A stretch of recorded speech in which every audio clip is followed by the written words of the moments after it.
اس lecture میں ہم چار چیزیں دیکھیں گے۔ کانسٹنٹ ٹرم کیا ہوتی ہے، الجبرک ٹرم، الجبرک ایکسپریشن اور الجبرک ایکویشن۔ ان تمام جو چار سوالات ہیں ان کا جو جواب ہے وہ ہم اس لیکچر میں ڈھونڈیں گے کہ یہ تمام چیزیں ہوتی کیا ہیں۔ تو سب سے پہلے جو ہم یہاں پر دیکھتے ہیں وہ ہے کہ ایک کانسٹنٹ ٹرم کیا ہوتی ہے۔ A quantity that cannot assume any of a set of value، ایک ایسی مقدار جو قیمتوں کی مختلف مقداریں حاصل نہیں کرتی، قبول نہیں کرتی مختلف سچویشن میں، اس کو کہتے ہیں کانسٹنٹ ٹرم۔ جیسے کہ 3، 10، 50، 6 اور 100، یہ وہ تمام مقداریں ہیں جو ہر حالت میں اپنی جو قیمت ہے وہ مستقل رکھتے ہیں۔ کبھی بھی آپ نے نہیں دیکھا ہوگا کہ کسی جگہ پر 3 کو 4 بولا گیا ہو یا 3 کو 5 کہا گیا ہو یا لکھا گیا ہو۔ اس لیے ان تمام ٹرم کو کیا کہتے ہیں، ان کو کہتے ہیں کانسٹنٹ ٹرم، کیونکہ یہ اپنی جو قیمت ہے وہ تبدیل نہیں کرتی۔ اس کے بعد ہمارا اگلا کویشچن جو تھا وہ تھا الجبرک ٹرم۔ الجبرک ٹرم کیا ہوتی ہے؟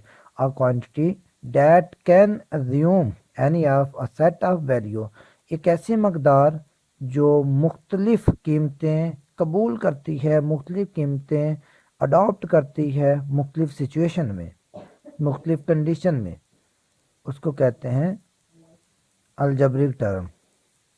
جیسے کہ حروف تہجی آپ لوگوں کے پاس ہے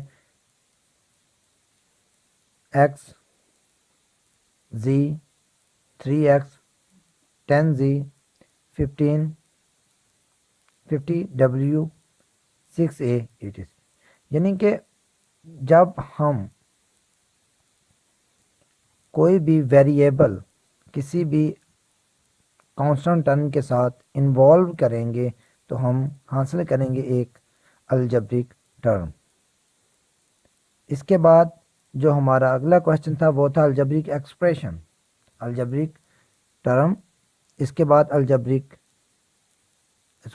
کانسٹنٹ ٹرم، الجبرک ٹرم، اور اس کے بعد اگلا کویشچن تھا ہمارا algebraic expression. When we involve arithmetic operation between constant and variable term we get algebraic expression۔ جب ہم کانسٹنٹ ٹرم اور الجبرک ٹرم کے درمیان ارتھمیٹک آپریشن انوالو کرتے ہیں، جب ہم ان کو لاتے ہیں، استعمال کرتے ہیں، تو ہمیں الجبرک ایکسپریشن حاصل ہوتا ہے۔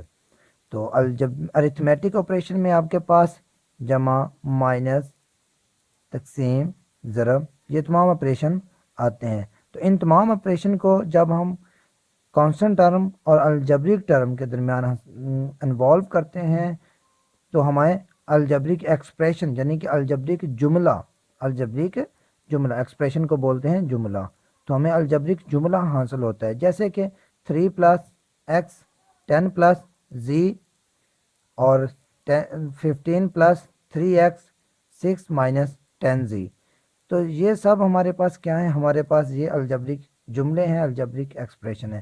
اس کے بعد ہمارا جو اگلا سوال تھا وہ تھا الجبرک ایکویشن، کہ ایک الجبرک مساوات، یا سمپلی آپ بولیں تو ایک مساوات ہوتی کیا ہے۔ یہی ہمارا آج کا مین کویشچن تھا۔ یہ تمام اس کے لیے جو لوازمات تھے، جو سیڑھیاں تھیں وہ تھیں، یعنی کہ کانسٹنٹ ٹرم کے بعد الجبرک ٹرم کے بعد آپ الجبرک ایکسپریشن، اور اب جو ہمارا امپورٹنٹ کویشچن تھا وہ تھا الجبرک ایکویشن، کہ الجبرک ایکویشن ہوتی کیا ہے، ایک مساوات ہوتی کیا ہے۔ تو اس کے لیے ہے دی سائن آف ایکویلٹی، یعنی کہ برابری کا نشان یا برابری کی علامت، بٹوین ٹو الجبرک ایکسپریشن، دو الجبری جملوں کے درمیان برابری کی علامت جب لائی جاتی ہے، استعمال کی جاتی ہے، تو ہمیں کیا حاصل ہوتا ہے؟ ہمیں ایک الجبرک ایکویشن حاصل ہوتا ہے، ہمیں ایک الجبرک ایکویشن حاصل ہے۔ جیسے کہ 3 + x، 10 + z، یہ ہمارے پاس اگر دیکھا جائے یہاں تک ایک الجبرک ایکسپریشن ہے، اور یہ ایک الجبرک ایکسپریشن، اور اس کے درمیان ہم نے کیا یوز کیا ہے؟ ہم نے یہاں پر یوز کیا ہے